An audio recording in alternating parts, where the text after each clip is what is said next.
Hi there. Thank you for joining me.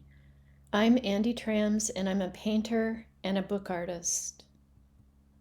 This is home, the small riverside community of Coloma Lotus in California's Sierra Nevada. I learned many years ago, during my residency at Sitka Center, that the outdoors is my primary studio. I usually paint with watercolors and I also use gouache and ink. A lot of my work explores biophilia, described by the biologist E.O. Wilson as our deep tendency to love what is alive.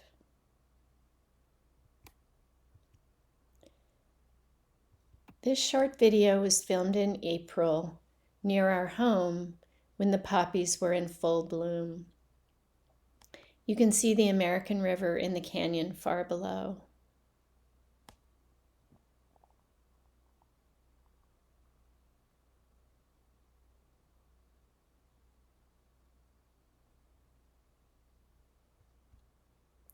I don't plan my paintings ahead of time. Instead, they are a spontaneous response to a particular place, a moment in time.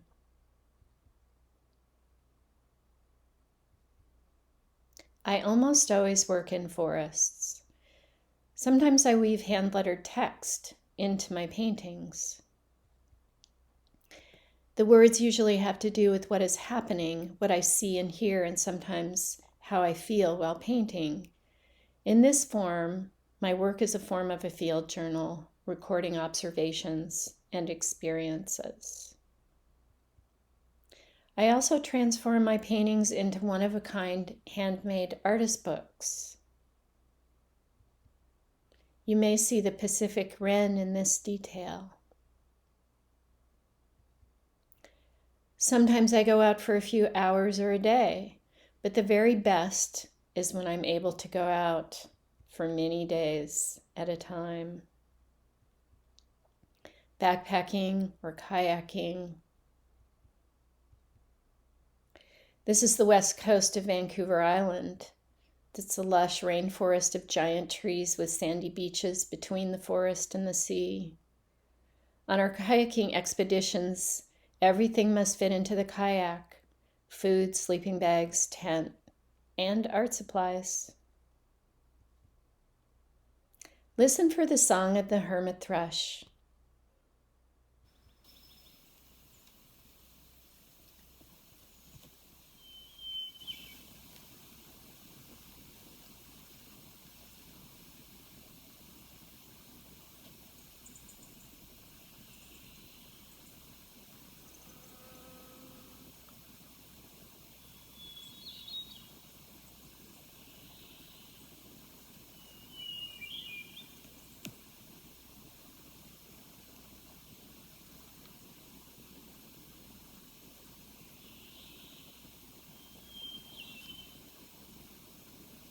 This is the backcountry of Sequoia National Park.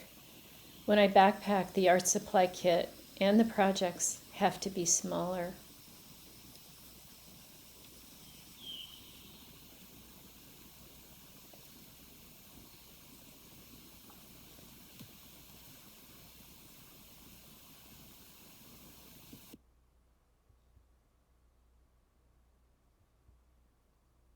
It's powerful to be immersed in wilderness for days or weeks.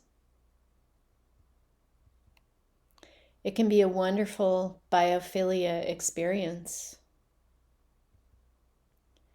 For a while now, though, my delight in wild places has become overshadowed by sadness.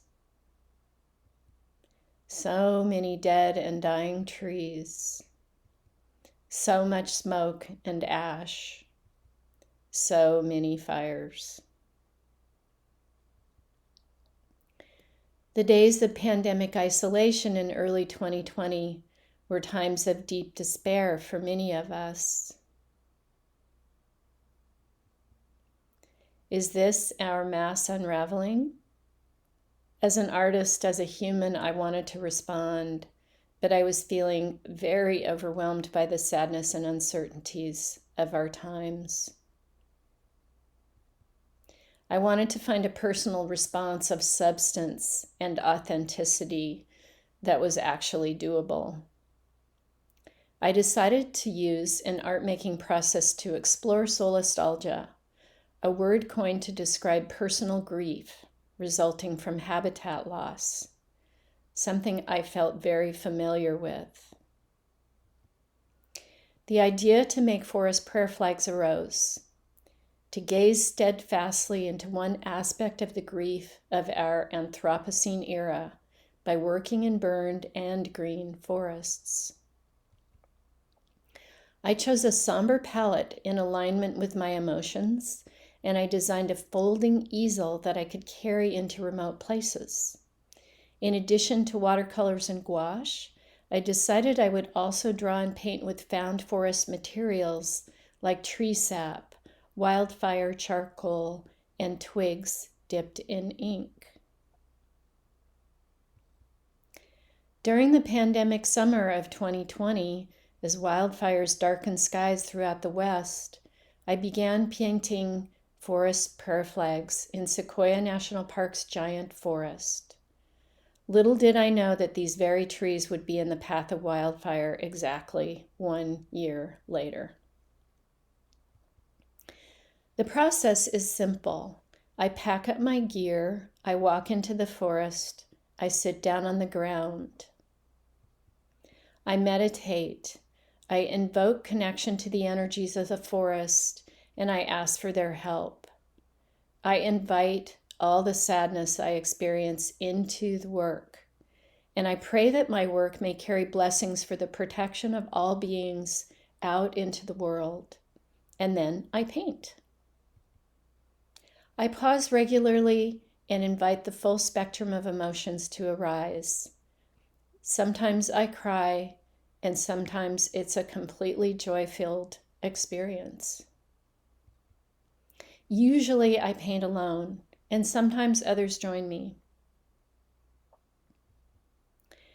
This is the Nelder Grove of giant sequoias before and after the railroad fire. And this is Oregon's Willamette National Forest. On the left is the rainforest of the Andrews Experimental Forest. The right-hand image shows working in the nearby burn of the Holiday Farm wildfire of 2020. You can see fire follower plants like fireweed returning. Until recently, giant sequoias were considered nearly invincible. This is the Alder Creek Grove of giant sequoias that burned in the 2020 Castle Fire, part of the SQF complex megafire that burned thousands of giant sequoias.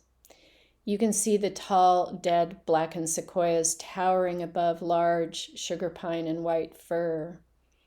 A blackened forest as far as the eye can see. This is the most devastating burn I have yet to witness.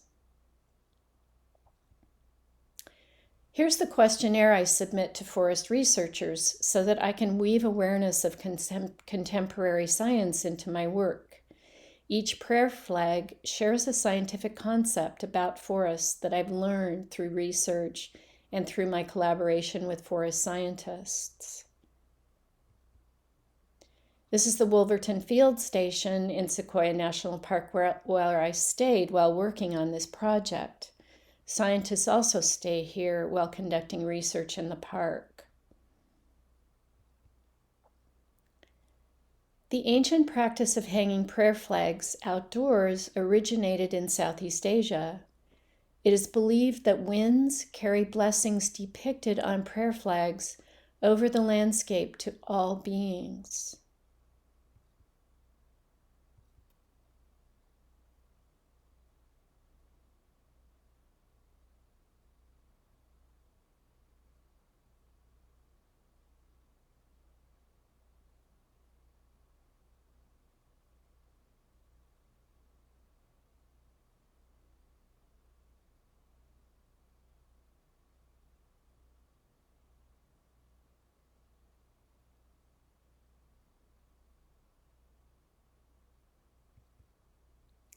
Paradoxically, inviting grief into my creative work has rekindled feelings of hope and delight.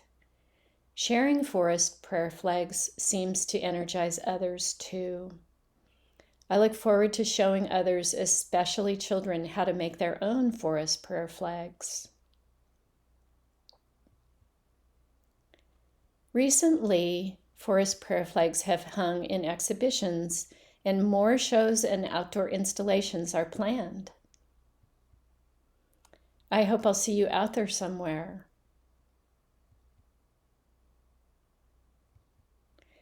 Thank you for joining me today, and thanks to Sitka Center for Art and Ecology for sharing and supporting my work in so many ways over the years.